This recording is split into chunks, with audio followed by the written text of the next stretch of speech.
right, another busy day in the weather department. Good evening, everyone. It's Eric here with Weather for Weather Geeks. This is the most detailed weather forecast you're going to find anywhere for our area, and today unfolded kind of unexpectedly, I'll be honest with you. And, you know, this has happened on a handful of occasions this summer.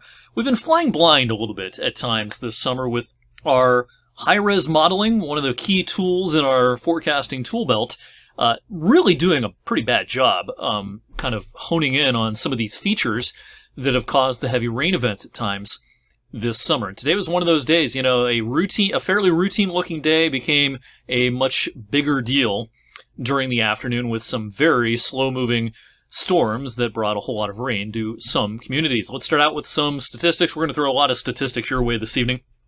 We had about 3 to 4 inches of rain in parts of the Warren and Howland areas this afternoon. Now, over 1 acre of land, 4 inches of rain, it ends up being about 108,000 gallons of water, and most of this fell in about a 90-minute to 2-hour time frame this afternoon. Now, whenever we get flooding problems in our area, a lot of people, rightfully, you know, they say, boy, I wish our drainage system was better, I wish the city would fix this problem, and that sort of thing. And while those things are no doubt true, a lot of our infrastructure does need an upgrade.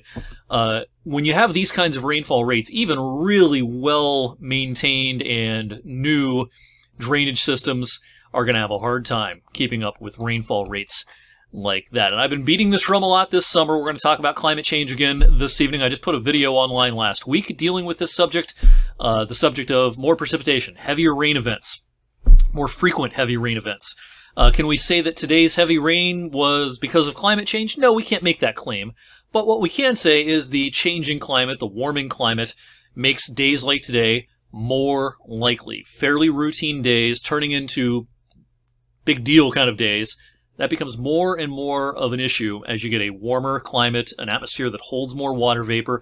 And in our area, the number of days per year in which we pick up an inch or more worth of precipitation has definitely increased over the last several decades. Back in 1950, we averaged about 5 such days in a calendar year. Now we're up to pretty close to 8. So we're picking up a few more of these big-ticket rain days per year compared to several decades ago. All right, this was the scene in Youngstown, looking kind of north-northwest over the cityscape and towards Trumbull County, where all the storms were for a while. We had a gust front roll through. There it goes. And then we had some thunderstorms that did climb down into Mahoning County late in the afternoon. That brought some localized downpours, but the big rain totals were mostly across areas north of I-80 in both Trumbull and Mercer counties. Some radar estimates here of, again, 3 to 4 inches. Warren and Howland over towards the kind of the north end of Vienna, over into northern Sharon, up into South Pymatooning as well. Flash flood warning still out for this part of Trumbull County until 8:30 this evening. When you zoom in real close, you can kind of pick out where the real trouble spots were between Warren and Howland. So Elm Road, Market Street, and areas kind of in between, Genesee Avenue, one of those roads. Just a lot of places in here had way too much rain in a short amount of time this afternoon. Down into Mahoning County, the heaviest rain totals overall estimated by the radar to be about 1.5 inches in the Austintown area this afternoon. Here at the station, we picked up a little over ½ an inch worth of rain with our downpours this afternoon. Now, as of this recording, a little after 7 o'clock, things are a lot quieter. The heavy rain threat has shifted well off to the east, and the sky is trying to partially clear. What caused today's big-ticket rains? A kind of a geeky meteorological term called an MCV, a mesoscale convective vortex. Basically a mini area of low pressure.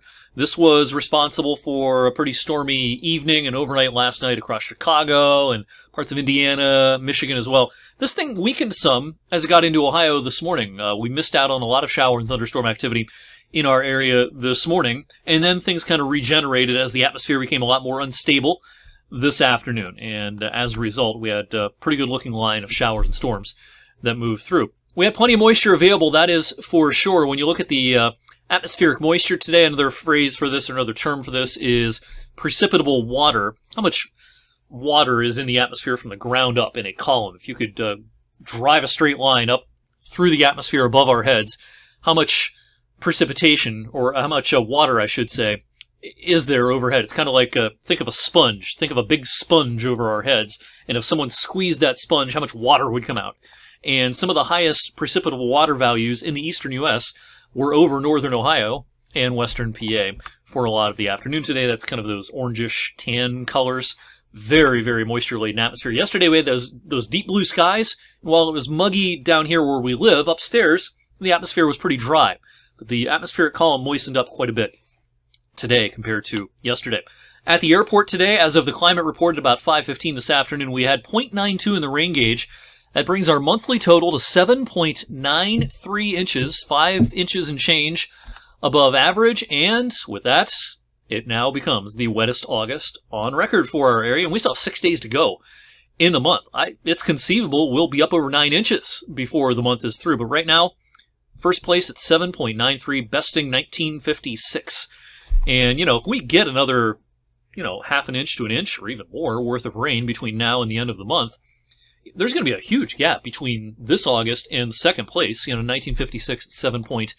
It'll be very interesting to see what our final tally is for the month. Some other stats, I posted this on Twitter last evening, but in case you missed it, looking at the wettest hours on record officially at the Youngstown Warren Airport. How much rain fell in an hour?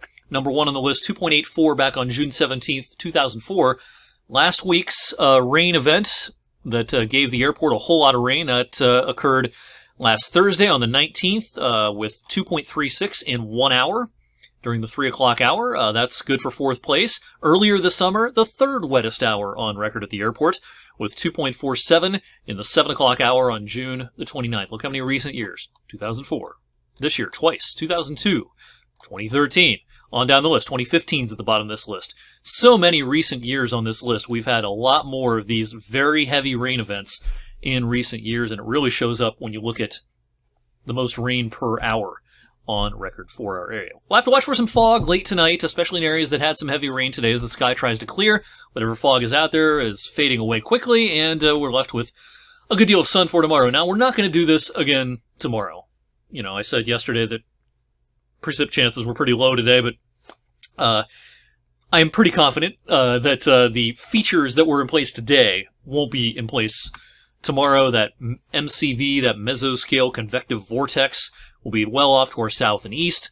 Not much of a trigger for shower and thunderstorm activity tomorrow afternoon, but a stray pop-up shower or storm will be possible.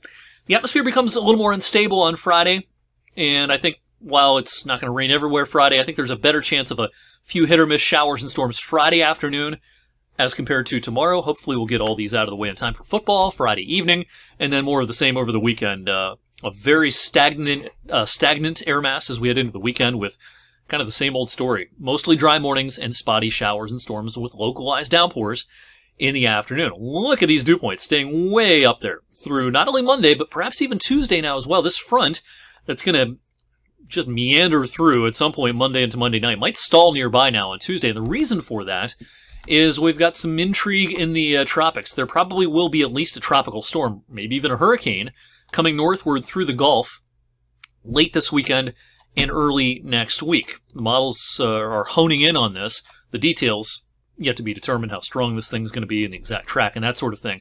But assuming this entity is out there, this will probably gum up the works a little bit upstream across the Midwest and the Ohio Valley, perhaps putting the brakes on a front that will be coming through on Monday. It might just stall because of this advancing tropical feature kind of shoving it back north, or at least halting its southward progress.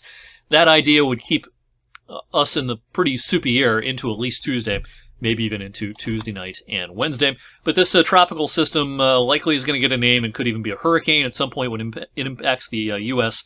at the very end of August next week. So stay tuned for details on that. Way too soon to say if there's going to be direct impacts later next week around here, but at the very least it'll probably hold up that front and keep us in the pretty muggy air for at least one more day. All right, long video tonight. Thanks for watching. Thanks for checking out this evening's weather for Weather Geeks.